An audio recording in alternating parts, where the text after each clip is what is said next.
napapansin nyo sa ibang vlogs na dito talaga nakalagay yung mga magagandang sasakyan ni Sir Mon. So ngayon, papasok tayo ngayon doon sa sa Manukan.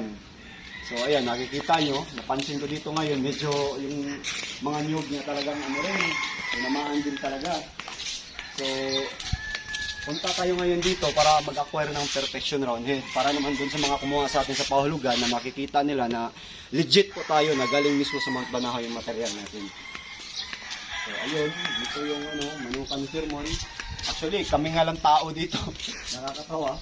Kasi kanina may bisita daw kanina, nagsialisa na daw. So ayan, ito yung lugar ng Mount Banahaw mga pare ko. Napansin nyo. So, ito pala yung Mount Banahaw Game Farm. Medyo nakakalungkot lang talagang na natanggalan o nasira talaga sa bagyong Aghon yung yung mga nyug. Pero para sa akin, maganda rin naman kahit paano may araw rin talaga kasi alam niyo naman, pagdating sa manok, kailangan din talaga nilang maaraw-arawan. Pero ito, holding area kasi ito ni Sir Mon, parang bahay niya ata to dito. Kasi maraming farm si Don Ramon Kaya ito yung laging napupuntahan ng mga buyers kung saan sila namimili ng mga materyales. So dito rin tayo. Ang swerte ko lang kasi sobrang lapit ko sa Mount Banahaw kasi nasa Chaong na kasi yung Manukan ko. So pabor sa akin na makakabalik-balik dito. Unlike dati sa Bulacan pa ako, napakalayo rin talaga.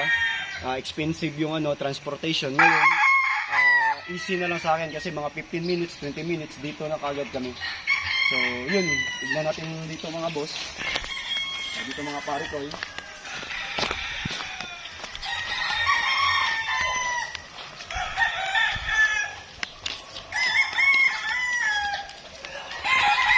ito pala yung lugar niya mga pare ko Nakikita nyo, nakahilera. Ayan. May mga manok dito nakakabi.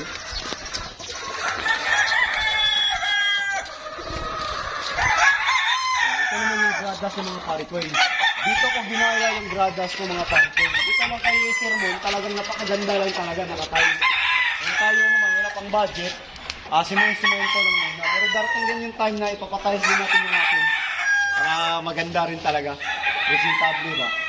Yung sa akin, maliit lang naman, pero gusto ko na rin na medyo malinis, saka presentable rin talaga. So, yun, ito yung Manukan ni Mount Banahaw. Nakikita naman siguro ko sa ibang vlog na ganito dito. Yan. Napakaganda dito mga pare ko Sa totoo lang, pabalik-balik na rin ako dito. Kasi talagang tested na rin talaga. Lalo na yung mga Super Brown Red, Tornado.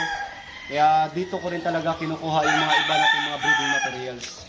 Para hindi naman, pag mabigay natin doon sa mga buyers natin, ay talagang tunay na F1 talaga. So, yun. Ito yung niya, gradas niya. Napakaganda, malinis. Saka ito yung Manukan. So mga pare ko, yan yung Manukan. Holding area niya itong mga pare ko Yung farm niya talaga, napakalalaki ng farm niya. Maraming farm si Don Ramon. Ito isa to sa mga holding area niya. Ito talaga holding area niya. Dito lahat pupunta ng buyers para mamili. So, yung mga pare ko, ipakita ko din sa inyo yung mga yung tawag dito, ibang pasilidad niya. Yan yung nasa mga inahin niya. Yan. Sa inahin niya yan. Tapos yung pinaka niya, cock house. Ang ganda ng logo niya ng Mount Banahaw. Dito naman yung lagayan ng mga ng mga ibang select na para doon sa mga kumuha. Ito yun.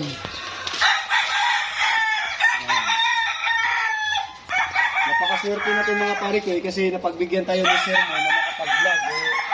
Nagpaalam din naman ako kay Sir Mon na pwede bang mag-vlog. Kilala naman ako ni Sir Mon kaya napagbigyan na mag-vlog dito.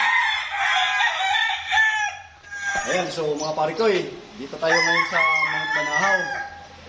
Yun, tsaka kumuha ko dito ng ng broodstag na perfection roundhead para i-upgrade yung natin, perfection roundhead. Kanina nagpintuhan ko dito ni Sir Mon tungkol dun sa mga buyer-buyer, kung ano yung mga ganap dito. Kung napapansin nyo, talagang yung Manukan niya ngayon, talagang nakalbo rin dahil sa bagyo, parehas din sa akin. Talagang dumapa rin. Saka konti na lang din yung mga niya dito, mga materialis na dito ngayon. Pero sabi naman niya, marami pa daw sa taas. So, tignan natin dito mga pare ko mga manok dito.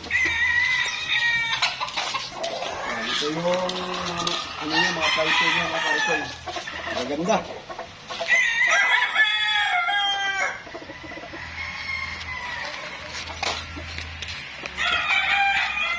Nakita ng mga kaibigan natin na lalo ng mga taga Mindanao na ito yung Mount Banahaw Game Farm.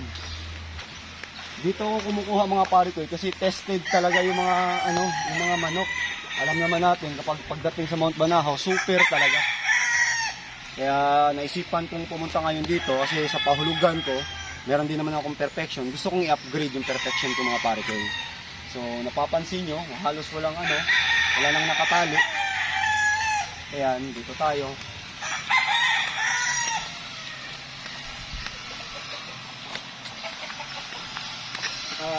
Doon pala yung nasa niya mga pare ko, yung lugar ng mga inahin niya.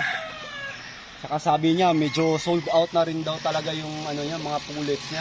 Kasi halos araw-araw meron talagang bisita si Don Ramon dito, di talaga napakaganda rin kausap ni Don Ramon mga pare ko kasi talagang share of experience. Di ko lang na-videohan kasi nakakahiya talaga. Pero behind the camera, ang haba ng usapan namin, almost 1 hour din bago kami sa mga manok. Kaya nakakatuwa rin talaga ba na gaya kong maliit na backyard breeder, binibigyan din niya ng mga mga tips o mga techniques din, especially sa selling kasi magaling talaga sila dito sa pagdating talaga sa marketing. Ayun, meron din ako na pick up para dito magagamit din natin soon. Ito pala si Don Ramon mga pare ko, yan.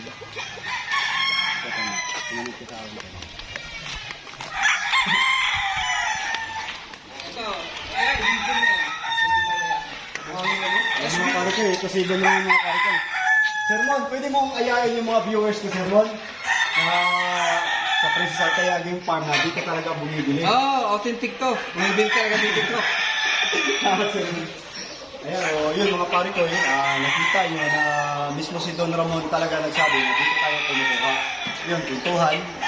Gano'n naman talaga palagi kapag nandito. Tiyempo lang din na mahaba yung oras ni Sir Ramon kasi wala masyadong bisita. Ako nang dito, maaga pa kasi. So every time naman dito, marami talagang tao. Kaya nakakuha tayo ng tiyempo na solo lang ako dito. Ayan, dito yung mga manok, meron silang mga piniprepare. Ayan, pakarami yan.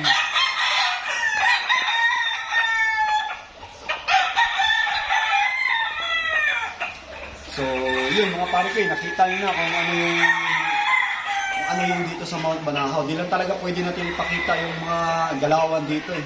Kasi alam niyo nag-iingat tayo sa restriction talaga ni YT kaya di natin pwede ipakita. Yun lang, konting ipakita lang sa mga manok kung alin talaga dito.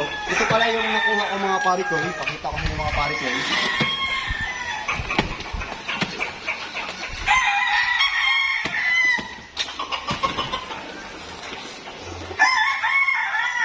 Ito yung nakuha ko. Perfection round head yan.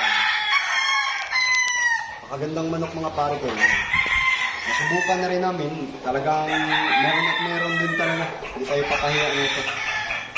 Yan siya. Pure po na perfection round head mga pare ko. So, yun lang mga pare ko. At least nakakita ko kayo dito sa vlog natin na pangatlong vlog. Actually, pang episode 3 natin to. So, swerte tayo na napadpad tayo dito ulit sa Mount Banahaw kasi kailangan ko ng perfection. Saka nakausap ko din mismo si Sir Mon. So, yun na mga pare ko. Maraming salamat mga pare ko. Sana i-subscribe nyo at i-share nyo din yung mga video mga pare ko. So, thank you mga pare ko.